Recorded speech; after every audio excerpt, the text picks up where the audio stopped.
All right, and we are live again. I hope we are on Facebook this time. Good evening, everyone, and welcome to the How Can I Support My Child series. We had to go off. We were live for a minute, and we had to go off because we were thrown out of Facebook, and we couldn't go on with this class without our Facebook audience. I hope we are on Facebook right now. If you can see me, you can hear me. Please let me know that you can see me and you can hear me, especially if you are on Facebook. Let me know that I am live and direct on Facebook. Welcome to the How Can I Support My Child series. And that's today's episode. We are going to be looking at relevant skills that we need to teach our children in the first 6 years of their lives. I need to get feedback. I need to know that you can see me and you can hear me on Facebook, that you can see me and hear me on YouTube, okay? That you can actually see me on your screen. I am not getting that feedback right now from my device, and it's very important. Let's see. We're doing a bit of housekeep. So if you are here on the show right now, you can see me, you can hear me. Why don't you say something in the comment section? All right. And if you have a friend, a loved one who needs to be here, it's a good time to also stop and invite them. Where are you watching me from? Are you joining me on Facebook or on YouTube? Something is going on right now that is not so cool. All right, let me know. If you're on Facebook, you can tag a friend to join us. If you're on YouTube, you can share a link and get your friends and loved ones to join us on the show. I do not know why I cannot um, get feedback. Sorry, I can't get feedback on our platform, and it feels like I'm the only one that can see myself. Please, if you can give me feedback, I would like that very much. If you can give me feedback that you can see me, I'm trying to. Okay, sorry about this. You can see me, you can hear me. Please say something in the comments so that I know that I have company and that you can see me. Usually when we go live on Facebook, we realize that it doesn't show to all of our audience. It actually just sometimes shows only to me. And I would like to check that, but my device is not allowing me do that. Sorry, I would need some. Just give me a minute to sort this out and see what's going on here. No, this is not nice. All right, if this isn't working, we may need to just go on. Sorry, I need you. Sorry, let me get someone to show. Facebook, please. Yes.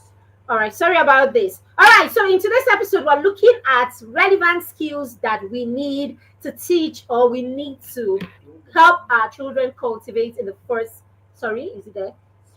To help our children cultivate in the first 6 years of their lives. My name is Maribeth Chima, and I am the founder of the Parenting Through Mentorship Academy and PTM Resources. Yes, I am also the proud matron of the Mastermind Circle, a peer mentorship and accountability group that we run for young children and pre-teens because we want to equip parents so that they can in turn equip their children or guide their children to be the best versions of themselves. Okay, it looks like we're sorting that. If we are, then we can move on. All right, just give us a second to get that sorted and be sure that all of our audience are with us. All right, is that done? Okay, sorry about this. I just want us to kick off together so that we're sure the people on Facebook are following and they can be a part of this as much as those on YouTube. Okay, so it's Friday. This show is usually on Thursday at 7 p.m. Okay, but we were unable to host the show yesterday due to unseen circumstances. All right, and so we had to move it to Friday. So yes, you can always join us on Thursdays at 7 p.m. The show is particularly for parents of young children. So if you're a parent of a toddler, you're a parent of a school age child, you're a parent of a child between 0 and 6, this show would be so beneficial or is so beneficial for you. And if you're a parent of a much older, I mean, slightly older child, even if you're a parent of a 10-year-old, I'm sure there's so many things or lessons that you can take from this show that you can apply even in your own parenting. All right, let's move on. A human brain is like a sponge. A human brain is like a sponge, and in the early years of a child's life, the child is soaking up all the information and experiences that will shape their lifetime learning and growth. Maria Montessori understood this, and Maria Montessori was so big on the first 6 years of a child's life because she understood, and she has tried, or she tried to make the world understand that the child in the first 6 years is capable of so much that they are not able to even do as older people. So the first 6 years of a child's life is a period where the child is learning powerfully, because the child's brain is like a sponge in this phase of the child's life, soaking up every experience through their through sensorial means. So all your child needs to do is to hear or see, taste, touch anything in their environment. The child is soaking up effortlessly. As we grow older, it becomes more difficult, all right, or learning requires more work to happen as you grow older. But in the first 6 years of a child's life, the child doesn't have to stress. The child doesn't have to put in too much effort. The child doesn't have to do too much for the child to learn. Learning is automatic, especially if the child is placed in an environment that is stimulating, in an environment that the child, I mean, all that the child needs to be in place for the child to learn or for the child to experience the thing in their environment is put in place. So, yes, the first 6 years of a child's life are very crucial. The first 6 years of a child's life are a period of unparalleled growth and development. And during this period, the child is in the window period or opportunity for learning. Children are like sponges, as I said. Their brains are like sponges in this phase, and they're absorbing information. They are absorbing all the information in their environment that is helping them form the foundation for their future. So as parents, it is important that we understand our role during this phase of a child's life, our role in nurturing their development and equipping them with the skills that they need to thrive. Parents, this is your cheat code this first 6 years. The first 6 years, is the call it your joker. The first 6 years is the time that you can get in as much, get in everything that you need for the rest of your child's life. Many of us do not understand how powerful this period in our children's life is, and this is how we miss that window of opportunity to help them lock in all the skills, or so many skills, that they need for a lifetime. It is amazing, right, how much we can lock in the first 6 years of a child's life. It's amazing. Sorry, network issue. It's amazing how much the first 6 years of a child's life can affect the rest of the child's life.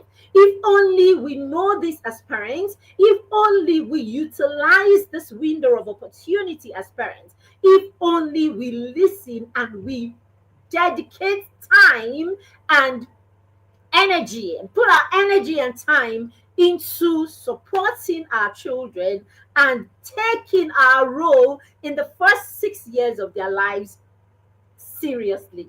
All right. So I'm going to be sharing with you. I said six. I said I was going to share six, but no, I'm going to share 10 essential skills that you must teach your children in the first 6 years of their lives. This is that time where you pause and send a message to your friend and loved ones who have children that are between 0 and 6. This is the time that you tag them to join us on Facebook, or you share the link on YouTube so that they can also join us on YouTube. And if you are watching us on YouTube and you haven't subscribed to our channel, this is a good time for you to hit that subscription button and subscribe to the channel. Also remember to hit the notification so that you get notified every time we come live. We were not even able to disseminate this today because we have some network, or the gadgets, my gadget is actually stressing. All right, but hey, we are here. You can always catch, all those who didn't join us because they didn't get the announcement can always catch a replay of the session. All right, so what are the areas that we need to focus on, right, in the first 6 years of our children's life to ensure that they have skills in these areas? Number one, you need to focus on the skills that will help your child cultivate a love for learning.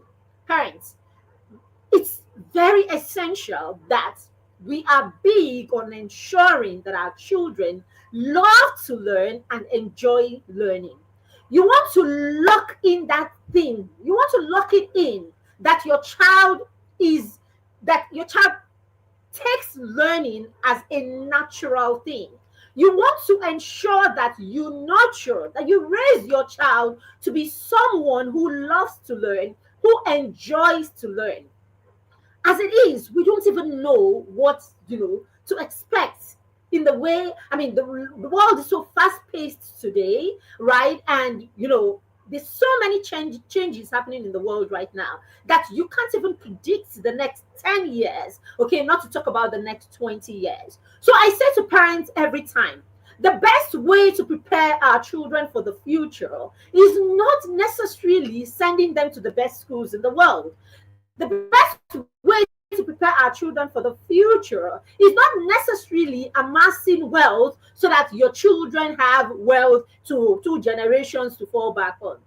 The best way to prepare your child for the future is to raise a child who loves to learn, who enjoys learning. Now, what happens when we raise children who love to learn and enjoy learning is that no matter what it is that the world, no matter what changes happen in the world, no matter how technology advances, no matter what the world throws at them, because they have an innate desire to learn, because they love to learn, because they enjoy learning, then they are easily able to learn and adjust to the changes, okay, or adapt to the changes that are happening in their environment. So yes, if you want to raise a child that will be relevant in this century, you want to raise a child that will be successful, you want to raise a child that is grounded, you want to raise a child that will thrive, then raise a child who loves to learn, raise a child who enjoys learning. We're talking about a child who loves to read, a child who is curious and wants to know what's going on in their environment, a child who enjoys piecing out things and solving problems. Okay, now what do you do to raise this kind of child? Number one, you want to focus on making learning fun, right? Make learning fun. Allow your children to explore different learning styles. Okay, explore different learning styles, right? Identify how your children love to learn, how your child loves to learn best, because this is going to be different for different children. Some of our children are visual learners. Some of our children are kinesthetic learners, auditory learners. Some of our children want to write. Okay, you want to identify which of these is your child so that you can make them or help them maximize their learning.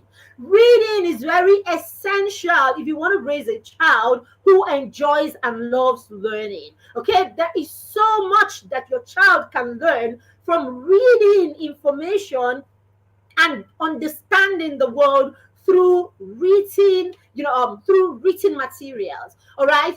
When people when people create experiences, when people discover things, usually they will write about it. They will write in books. They will write in memoirs. They will write in encyclopedias. So if your child is going to learn and continue to enjoy learning, then your child will have to learn to read the experiences that other people have had and they have documented. So a lot of times when we read book, we're reading people's documentation of their experiences or in life. We're reading people's documentation of their inventions and how they invented those things. We're reading people's documentation of how they created. So we write to document, right? Our experiences, our processes. So when you raise children who love to read history, who read biographies, who read, the process that it takes to achieve things, who read, how the world works, who read, how people's experiences. Basically what you're doing, you're helping your child to what? Broaden their imagination. You're helping them broaden their creativity. You're helping them broaden their perspective. And this is how you get children who will become lifelong learners. So you want to raise that. Teach your children. Read aloud regularly in the first 6 years. Start reading to your children when they are little. Read to your child when you are pregnant. Read to your child when the child is 1 week old. Read to the children from day one. Let reading become a part of the child from the day the child is born. All right. So read aloud is a fantastic way to introduce children to reading. If you have local libraries around you, create a system around or a culture in your home where you visit the local libraries together. Engage your children in interactive activities. Read books together. We have what we call read aloud in my home, all right, where we stop everything we're doing at 8 p.m. and the kids, everybody picks a book and we all read for about 15 to 30 minutes. We have a system in our home where we share a book. We share a book every now and then. We have a book. Oh my goodness, network, sorry. We have a book that we're reading together. As we read the book, we share perspective as we're reading the book. So, yes, parents, create whatever system works for your dynamics where you are introducing your children to books, you are reading together, you are reading aloud. Yes, do that with your children. All right. Identify how your children learn best. Okay. Find their learning styles and use that, incorporate that in your learning. Very key. It is important to instill love for learning, set the stage for lifelong learning and curiosity, right? So that our children are curious for knowledge. Very important. Number 2, develop a sense of wonder in your child. Yes, you want to help your child develop a sense of wonder. Let your child want to figure out the things in their environment.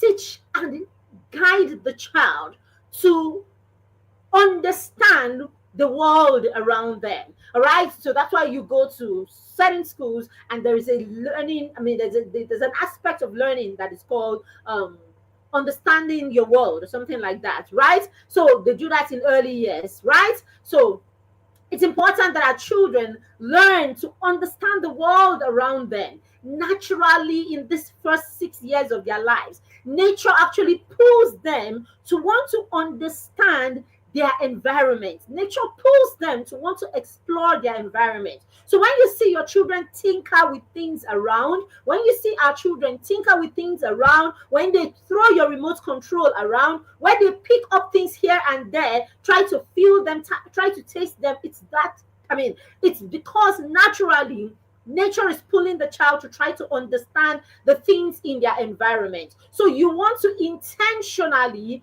create this in your environment. Encourage questions, encourage exploring nature. Go for nature walks with your 0 to 6-year-olds. Yes, create a system in your home where you go for nature walk, even if it's once in a week. Friday is a beautiful time. Saturday is a beautiful time.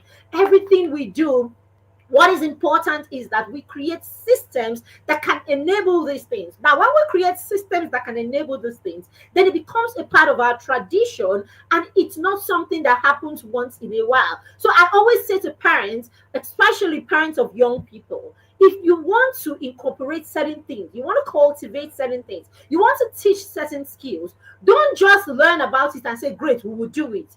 Incorporate it into your system and make it a part of the system in your home.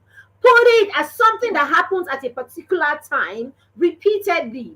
That's where it becomes a part of your tradition, and that's how you're able to help your children cultivate this. I just talked about how we stop and read, right? We stop and read at 8 p.m. every day.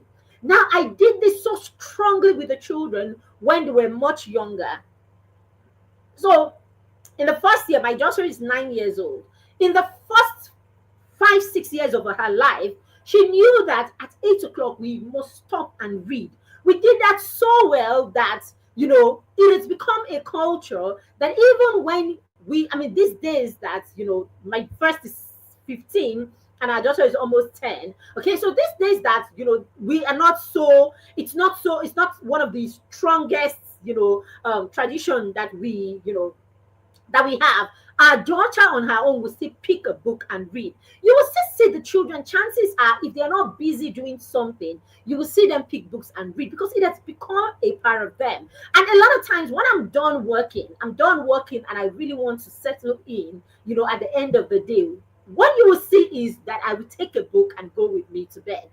So when you put these things and you create systems around these things, they become a part of your everyday life in your home. And this is how you help the children cultivate, these things as habits, and they can live on with this. Remember, what you're doing in the first 6 years of their life is sowing seeds, building the foundation. And it is these seeds that we sow today that will help our children, create the habits that they will live by, right, even when they become much older. That's why we're introducing these things at this phase of their life. Okay, so you want to help them explore. Okay, you want to foster a sense of awe in your child about the things around them. Let your child want to figure out things. This is the reason why we live in a world where you will hear a word, you will see something you don't understand. Instead of you to make, the effort to go and research those things, you see people concluding with whatever some other person has given them as an explanation for it, right? And then you move with it. So that's why we have so many negative and false information going around, because people do not want to stop and find facts on their own. We will rather tell tales because we don't have a culture of trying to figure out things. We don't have a culture, we were not raised with a culture of awe, trying to figure out, trying to find out why this is working like this. I said, when your children are young and they carry that, you see your child carry a bottle, throws it around, and all what the child is trying to do is the child is exploring and trying to figure out how it works. Our job is to ensure that we do not kill this curiosity. Instead, that we encourage and we provide the right resources, the right materials in our environment that will help our children explore more. Okay, I share this a lot of the times. I did this a lot when my children were younger. All right, and this is such a great way to explore or allow your children, explore their curiosity in the first 6 years of their lives. Creates creates opportunities for your children to play. Invite your children to play, especially in the first 3 years of their lives. How do you do that? Come up with a curriculum, probably come up with a curriculum at every point, dear parents. Toddler parents, listen to me. Have a curriculum in your home. Curriculum is not just for school. Create your curriculum at home. What does a curriculum mean? It just simply means, what are the things that I want to teach my child in this period, right? I want to teach them how to greet. I want to teach them how to eat right. I want to teach them etiquette. I want to teach, what do you want to teach your child? Now, be intentional about it. Put it in perspective. Take a pen and a paper and write it down. It will not kill you if you write it down. Now, when you write it down, now break it down. At what point am I going to teach this? I'll teach this in January. I'll teach this in February. I'll teach this in...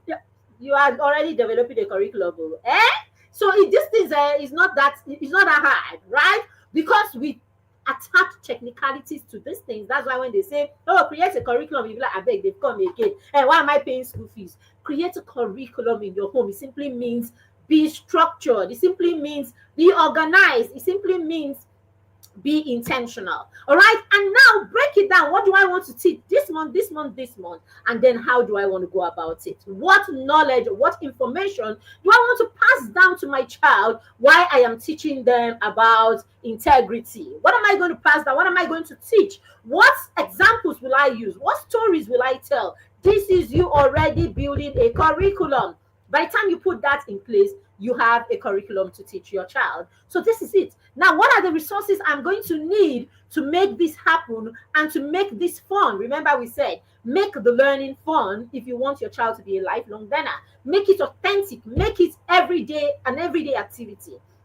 All right, sort of activity basically. And that's the way your children will enjoy it, especially in these early years of their lives. All right, so when you do this, what you have done is you have created, a curriculum. Now, in that curriculum, I want to teach my children how to, I just want them to be able to explore. So what do? I am teaching, say, about water. All I'm going to do is I'm going to wake up in the morning and create a scene somewhere in my home that will attract the child to that thing that I want them to learn. All right. So I invite them to learn. I invite them to play. I set my environment to invite my child to play. So I can actually just go to the toilet, in the bathroom, and I put a bath there and I run the tap. I run the tap and I let the tap to run. All right. And then the child will probably walk out and he'll be wondering why the tap is running, and the child walks towards that place. He gets there and I already have sea animals and stuff like that inside that bath, and all of that. What I've done is I've awakened the child's curiosity. I've made the child aware of what's going on in his environment. The child is able to see, oh, the tap is running somewhere. Why is the tap running? And then the child is able to go and check. Your child is aware of his environment. Your child is present in his environment. So the child goes in there and then he sees all of this. Of course, the child is curious. He wants to find out, what is this animal? Why does this one look like this? Why does it have fangs? Why does it have gills? And that's it. You have introduced or you have invited that child to play. And while you are there, you spare some 10 minutes, right, playing with the child and telling the child, oh, this is this fish, this is this creature, you are already teaching. Your child is already learning in a fun way. The child can even come there and then the child finds you dressed up in, some dressed up in a way that says, I want to play with water this morning. And, you probably have the child's swimsuit or something, somewhere. You tell them, oh, go to your room and grab a slim swimsuit. That you have invited your child to play. You have made this learning attractive and inviting and fun. And there is so much. There is a lot that you can put into that learning, in that space, in a space of 10, 15 minutes.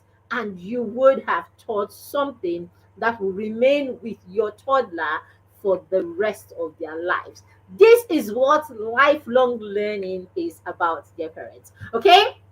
So why is this important? Curiosity fuels exploration and creativity and a deep understanding of the world around us. So yes, it's important. Then number 3 is you want to build emotional intelligence in your child. We are talking about skills that you need to teach your child in the first 6 years of their lives. We said number 1, cultivate a love for learning. Number 2, help your child develop a sense of wonder. Number 3, build emotional intelligence in your child. Right? The focus here is to help your child identify and express their emotions. Teach them how to cope. All right? With their emotion, teach them coping mechanisms for frustration and anger. How do I, all right, what do I need to do when I am angry? What do I need to do when I am frustrated? What do I need to do when I am excited? How do I even know that this is what is going on with me? You want to teach your children this, teach them to identify their emotions per time, teach them how to, cope. coping mechanisms for these emotions, and then model empathy and compassion to your young child. The brain is a relational organ, so our children learn how to act through seeing us, how we react to situations, how we act in circumstances and in situations. We teach our children how to do the same, given that same kind or similar, situation. So if you're a parent that when you are upset, you are angry, you are shouting and screaming, of course, this is what you are modeling to the child. So you are saying to the child in retrospect, whenever you are angry, this is how we do it in this side of the world. When we are angry, we shout, we scream, and if possible, we hit people. So no wonder when your child is upset, your child is shouting and yelling and hitting people, even hitting you, because this is how they have seen you model this. So what do you want to see? You are the one, dear parents. Our children and our children's emotional expressions are gotten from us firsthand, okay? And us meaning you and everything in your environment. So if you have, you could be a calm mother, but you have a spouse who reacts that way, the child is in that environment. Remember, in the first 6 years, they are soaking up everything in their environment. So the child is learning from you, the child is learning from your spouse, the child is learning from every other thing in your environment. It could be they watch TV, you don't censor what they watch on TV, and on TV they watch when this character is angry, the character begins to fight and begins to. This is what the child will replicate, because the child learns or absorbs everything in their environment. Why does this matter? Emotional intelligence is crucial for building strong relationships, for navigating social situations, of course, and for achieving personal goals. Okay, as the children grow older, their ability to cope or their ability to thrive, in their environment, their ability to build relationships, their ability to, thrive given whatever situations, come their way in life, is going to depend on how emotionally stable they are. Even when they become adults, how they do well professionally as employers or employees, okay, it's going to depend on their emotional stability. So it's important that you are building emotional intelligence in your child. How can you do this? Model, right? The biggest way to teach emotional intelligence is to model how to act or what to do given each scenario, different situation.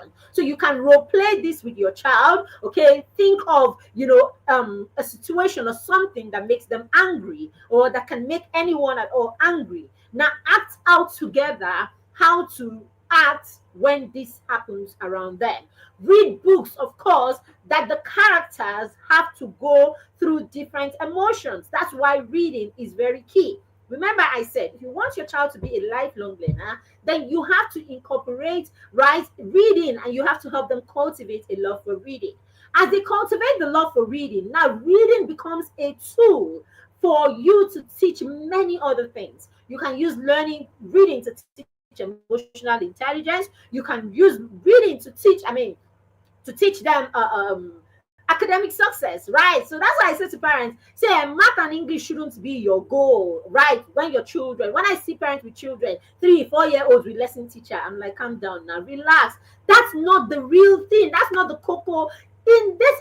At this phase, in the first 6 years, you want to incorporate the right skills. When the children have the right skills, when they have cultivated the right skills, you realize that those skills now become tools for every other aspect. So you want your child to learn to study, you want your child to study, because you have already taught, because the child already has a love for reading, right? It's easy for that child to, to use that skill, right, even in the academics. So the core skills are what we should actually focus on, and not this the small things. So academic success is actually the fruits of the other skills that you have helped your child to cultivate. Very key. Number four, fostering social skills. You want to raise that child, right? In the first 6 years of your child's life, you want to help your child know how to foster social skills. All right? Encourage social interactions, right? Through play dates, right? Group activities, community involvement. Teach your children how to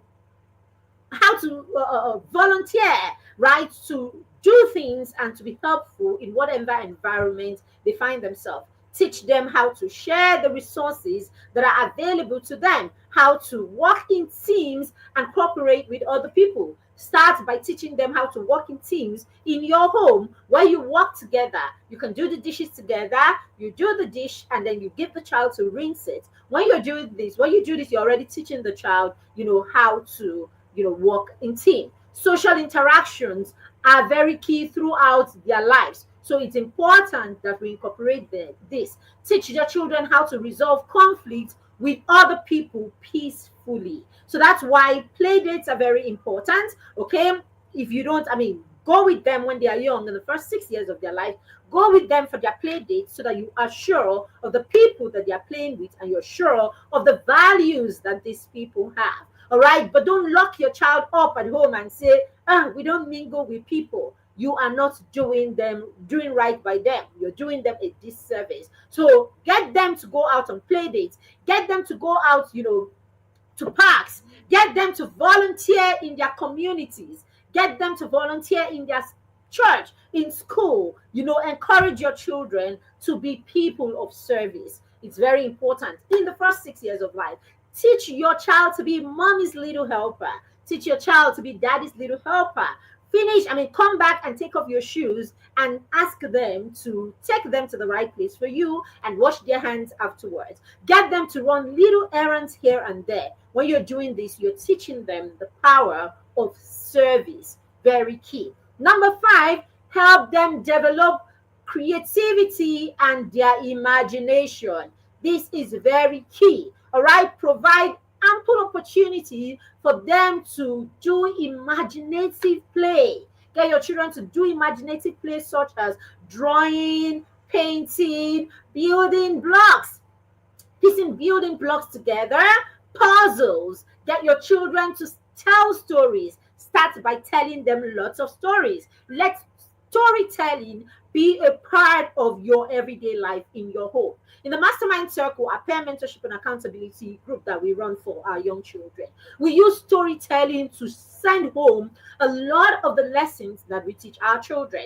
We tell them stories so that they can tie these things to the stories that they hear. Children are able to relate more when what you are teaching them is authentic.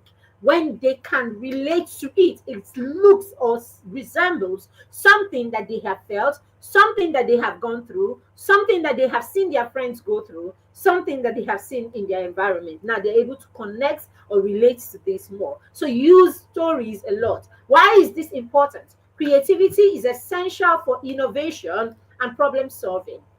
And of course, it will help you have a fulfilling life when you are able to use your hands, use your mind, use your imagination to bring the things that you can think of alive. It gives a sense of confidence, a sense of high self-esteem, and a sense of fulfillment. So yes, you want to incorporate this as soon as possible. All right, I was going to give you 10 today, but I don't want the show to go beyond 40 minutes today. So it looks like we would have to stop here. All right. I was going to share that you should foster physical development, getting the children to exercise, move their body. So when children are moving, children are learning their parents. When your child is moving, your child is learning. So encourage physical activities through outdoor play, sports, dance, promote healthy eating in your children. This is important because physical activities are crucial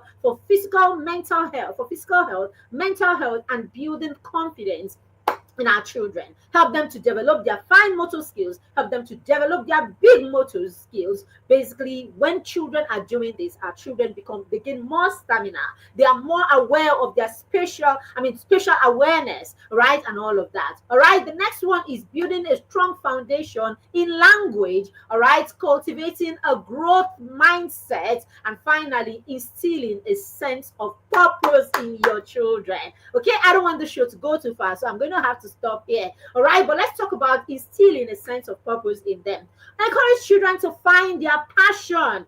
Let your children find their superpowers, as we say in the mastermind circle. Help your child to find, right from when they are young, in the first 6 years, all right, identify the things that your children enjoy doing, identify the things that your children do better than average people, identify the things that your children do with ease without having to stress.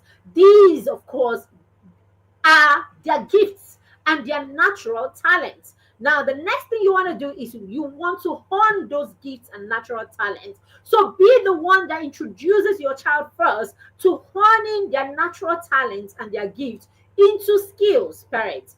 Let your children have the opportunity, create for them, and of course find platforms where your children can express their natural gifts and their natural talents, okay, and build them into skills.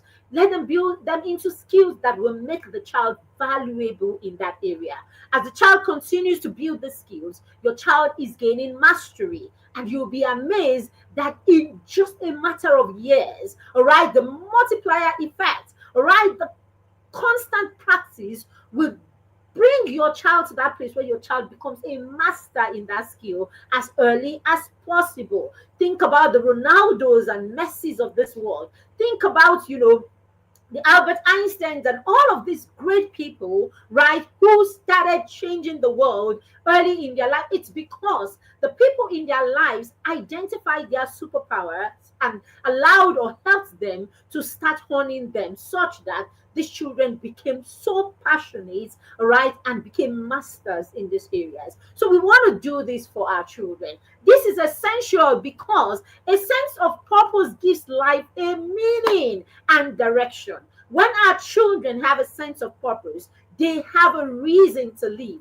They have a reason to wake up in the morning. And it is that which motivates them to do what they have to do. Meaning, your child does not need anyone on the outside. Your child does not need anything extra to do what they have to do. They are capable of motivating themselves to do what they need to do. All right. And of course, they are able to impact the world positively. See, the world is not going to bow because your child has enough degrees. Your world is not going to bow because your child went to the best schools. The world is going to bow at the level of value that your child brings to the table. And that value begins in the first 6 years of their lives. The skills that you help your child build in the first 6 years of their life is what will help the children become people of value many years from now. The earlier we get our children into the space, the better for them, and of course, the better for the world. Dear parents, raising well-grounded children in today's complex world requires a conscious effort. You can't wing raising a rounded child. You prepare for it. You position for it. You are intentional about it. You plan for it, and you strategize around it, and then you begin to execute. Raising a rounded child in today's world can never be a fluke. I said that. It can never happen by luck. Scratch all that. Oh, he's lucky. The child turned out well. There's nothing like that. The child may exhibit what looks like they're doing well right now, but how sustainable is it? If you want to raise a child who is grounded, who is rounded, right, then we have to invest in the first 6 years of their lives powerfully by helping them cultivate certain habits that will serve them for the rest of their lives. I'm so passionate about children starting early. That's why we started the Mastermind Circle, our parent mentorship and accountability group, where we help children begin to take the front stage of their life, directing themselves and taking initiative in their own lives right from when they are 5. We admit these children at age 5 and we begin to help them set goals for themselves, teach them to plan around their goals, execute, and make themselves push themselves every day. Our children set daily, to-do lists, right? And then we give them feedback every day. Sorry, network again.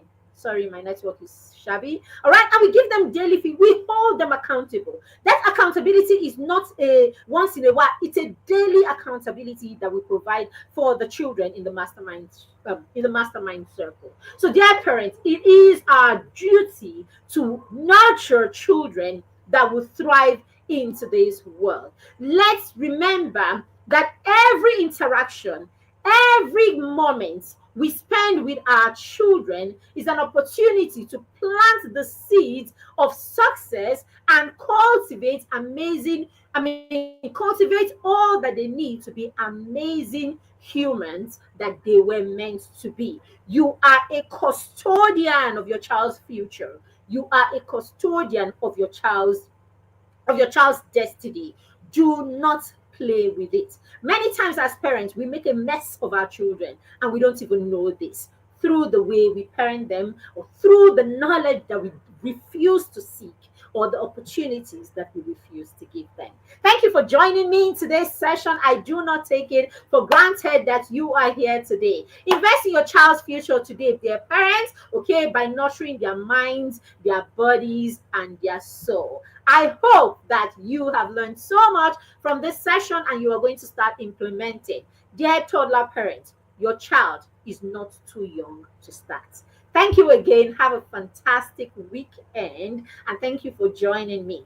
Share this session with your friends and loved ones. Tag them, share a link with them, and of course, if you'd like to join our toddler community where we talk about this every now and then, we do challenges every now and then for parents of toddlers, okay? And then, of course, we do challenges, 2 weeks challenge, 3 weeks challenge. If we want you to, start something and be on it for some time with your children. They say it takes about 21 days to change a habit or to introduce something new. So we do challenges where we have our children, parents do the challenge sometimes for 14 days, 21 days, because we want to help them, cultivate certain habits in their children. This is the period of cultivation. So that's why we do challenges with parents of toddlers, because we understand that it's seed time. Again, thank you again for joining me and do have a fantastic weekend. Bye for now. Bye, bye, bye, bye. My name is Maribeth Shima, and yes, thank you for joining me, and I'm super glad to be a part of your parenting journey. An error occurred. Okay, I hope that didn't stop anything. Thank you again, and bye for now.